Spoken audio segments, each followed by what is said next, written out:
Well, right now, rain is falling in parts of the valley. This is a live look from an ADOT camera at the I-10 near University. The rain has slowed down over the last couple of minutes, but you can see the roads are still wet out there. Yeah, one of our 12 News weather watchers sending in this video from Tempe. This is near Kyrene in Guadalupe. You can see that the rain is coming down there against those poles. And a live look from our roof cam in downtown Phoenix right now. You can see some drops on the lens of the camera as we get a preview of what's to come over the next few days. Thanks for joining us tonight for 12 News at 10. I'm Mark Curtis. And I'm Kadiva Devine. These storms could cause some trouble for the morning commute.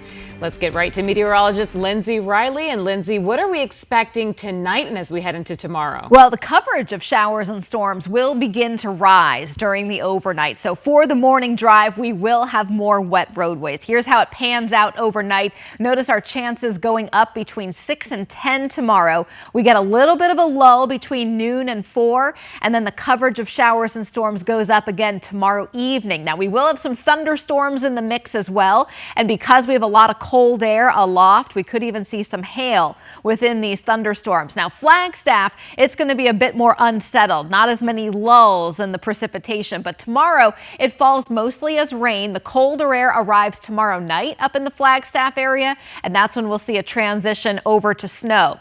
Where we'll see some of the highest rain totals over the next couple days is parts of Mojave County, currently under a flood watch until 5 a.m. on Wednesday. So from 11 tonight until 5 a.m. Wednesday, that's when the heaviest rain will fall. Here's some of that light shower activity. It originated across far southern Arizona a few hours ago, lifted north, crossed I-8, and here it is. So you can see just some light rain, nothing severe, not anticipating anything severe overnight.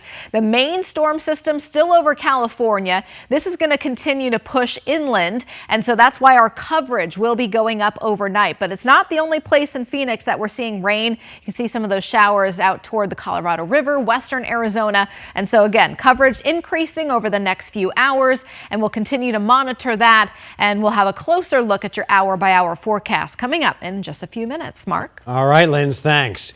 Developing tonight, after months of intense negotiations and discussions and even some legal battles, a deal has finally been reached between the city of Scottsdale and Axon. It allows the tech company to build its billion-dollar headquarters and some apartments. That's right. 12 News journalist Chase Golightly was at that special meeting where this vote happened. And Chase, at first it seemed like it wasn't going to go through. Creepy, Mark, that's right. That's because at the very beginning of the meeting, Scottsdale Mayor Lisa Brasky said that she was going to vote no on this, and she was the deciding factor. That is until in the middle of the meeting, a compromise was met between Axon and the city council to be able to push this deal through. It's a debate that's been going on for nearly a year. It's been a huge divisive issue for the city of Scottsdale. Axon wanting to build its new headquarters along the Loop 101 and Hayden Road. But that wasn't the biggest problem for residents. It was the 2,400 apartments and condos that would come along with it. Scottsdale does not want Axon apartments. But now, after all this time, the Scottsdale City Council, in a split vote on Monday night, filled with Axon employees wearing yellow, approved a memorandum of understanding, allowing the project to move forward with the amount of apartments and condos getting slashed in half. A deal some residents like Andrew Woolman did not want to see. I'm disappointed in the mayor, and I will voice my opinion at the polls for those who voted to allow this project through. Councilman Barry Graham voted no. There were a lot of possibilities, scenarios that could have played out. I wanted to see those played out before we came to a conclusion, and I was disappointed with the vote. Fair deal. I thought we got to a fair deal, Barry. Not everyone felt that way. The Axon president says we got a fair deal. The Axon president, Josh Isner, says this was a compromise to appeal both sides. So 600 apartments and 600 condos. It'll be phased out as we build out our headquarters. But we're excited to get going, and we're excited for this to be behind us. With the green light, Isner says he expects construction to start as soon as next year. Feels good to say we're closer than ever. But this deal almost fell through. Borowski said she was going to vote no until Isner in the meeting claims he spoke with members of the opposition group called TAZE, who actually filed a lawsuit to stop this project. Isner says they told him that if he reduces the number of apartments to 700, they would be okay with it moving forward. Zabrowski then called for a brief recess so they could discuss, and that was enough to get the votes needed.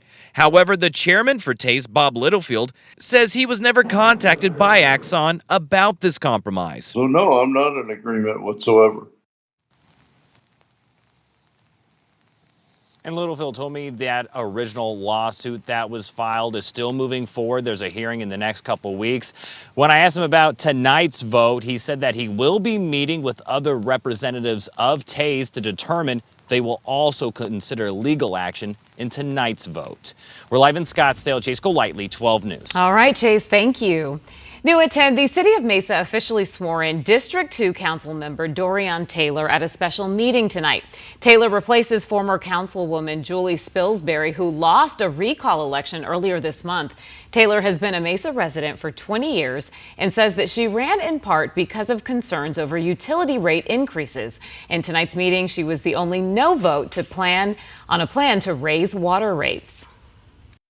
I do believe in working with the other council members and hearing them out, understanding their perspective.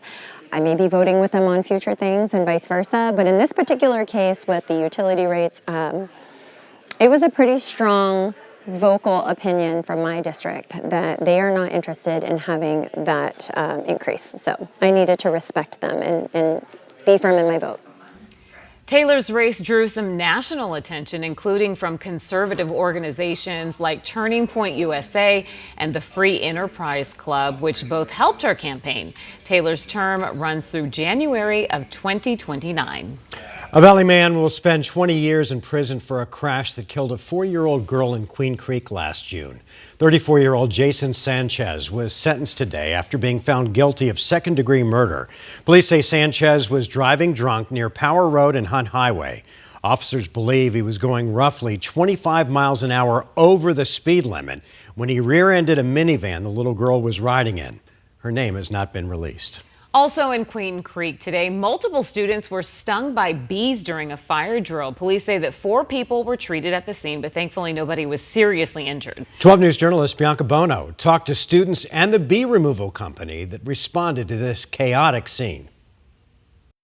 The owner of that company tells us there was a 70-pound hive with tens of thousands of bees right near the field here at the school. I just randomly started seeing everybody running. A swarm of bees causing chaos during a fire drill at Queen Creek Junior High School Monday. We didn't know what happened first. We thought it was just a bunch of flies until we saw. During a planned fire drill, students evacuated to an athletic field, and that's where they encountered a hive. The bees got really mad and they just started stinging everybody they could see and everywhere. And you got stung? Yes. Where did you get stung? I got stung on the back of my neck and in my hair, up here. Horrified as they watched classmates get chased and stung. I saw a kid attacked by a bunch of bees, and so many kids were on the ground crying. Right away, the school district called fire and medical experts. Then, those ones took off. The beehive bee and wasp removal. They're in their hive right there. Kevin Hodgson is the owner and an expert when it comes to bees. My dad was a commercial beekeeper. He had bees since he was 15. And so I grew up around bees. He says when his crew responded to the school, they found a 70-pound nest, home to 50 to 70,000 killer bees in a tree about 35 feet up. It's probably been there all summer.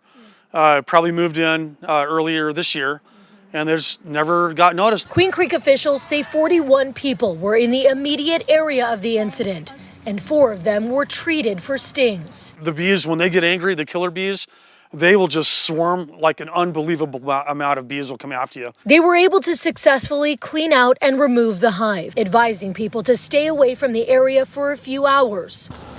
An incident causing buzz in the East Valley, and Hodgson says it's lucky nobody was seriously hurt. They did get lucky. With an angry hive, one person can get hundreds of stings. As for the impacts here at the school, I'm told a softball game that was supposed to be played here was canceled. Now, Hodgson says there are a lot of myths when it comes to bees, what to do, what not to do around them. But he says if an angry bee is flying in your direction, run away from it. We're in Queen Creek. Bianca Bono, 12 News. Well, that could have been so much worse. All right, Bianca, thanks. A small plane with 2 people on board crashed near Mesa's Falcon Field this morning. Police say the plane had engine trouble troubles and tried landing on a canal path. Instead, it hit a block wall and damaged some pool equipment connected to a gas line. Both passengers in the plane walked away unharmed. Records show the aircraft belongs to a local flight school. The FAA now investigating. Now to an update on an unusual story out of the West Valley. Buckeye police say that the urn found on the side of the road last week has been returned to its owner. It was found along Yuma Road and brought to the police station. Buckeye police found out that the urn was actually stolen from a home in Avondale. We did reach out to Avondale police for more information, so we'll give you updates as soon as we get that. New at 10, the city of Tempe wants to lower speed limits on 7 busy streets to help make them safer for cars and pedestrians. The changes would affect parts of the roads you can see on your screen. The new speed limit would be 5 miles an hour slower than it is right now. The City Council plans to hold a public hearing in January before a final vote in February. If approved, the changes would go into effect in March.